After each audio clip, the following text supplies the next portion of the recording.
ಕೇಂದ್ರದವರು ಇದ್ದಾರೆ. ಇರಲಿ, 6 ತಿಂಗಳು ಕರ್ನಾಟಕ ರಾಜ್ಯದಲ್ಲಿ ರಾಜ್ಯದ ಅಧ್ಯಕ್ಷ ಸ್ಥಾನ ಖಾಲಿ ಇತ್ತು. ಯಾಕೆ ಖಾಲಿ ಇತ್ತು? ಯಡಿಯೂರಪ್ಪನವ್ರು ಹಠ ಹಿಡಿದು ತನ್ನ ಮಗನಿಗೆ ಮಾಡಬೇಕು ಅನ್ನೋಂಥ ಹಠದಿಂದ, ನಾನು ಹೇಳಿದ್ನಲ್ಲ, ಅವ್ರು ಹಾಗೆ ಹಿಡಿತದಲ್ಲಿ ಪಾರ್ಟಿ ಇಟ್ಕೋಬೇಕು ಅಂತ ಹಠ ಮಾಡಿ ಕೇಂದ್ರದ ನಾಯಕರು ಒಲಿಸಿ ಯಡಿಯೂರಪ್ಪನ ಮನಸ್ಸು ಮಾಡಿಕೊಟ್ರು ವಿಜೇಂದ್ರನ್ನು.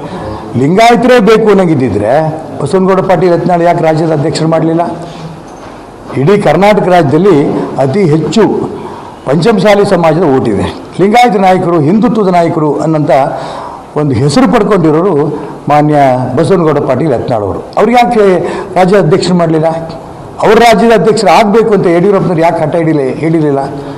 ತನ್ನ ಮಗನೇ ಆಗಬೇಕು ಅಂತ ಹಠ ಹಿಡ್ಕೊಂಡು ಕೂತ್ಕೊಂಡ್ರು. ಆಯಿತು, ಲಿಂಗಾಯತರದ್ದು ಇನ್ನೊಬ್ಬ ಲಿಂಗಾಯತರು ಬೆಳೆಯೋಕ್ಕೆ ಇವ್ರಿಗೆ ಇಷ್ಟ ಇಲ್ಲ, ರೈಟ್. ಒಕ್ಕಲಿಗ ನಾಯಕರು ಮಾಡ್ಬೋದಿತ್ತಲ್ಲ. ಮಂತ್ರಿ ಸ್ಥಾನವನ್ನು ಬಿಟ್ಟು ಮಾನ್ಯ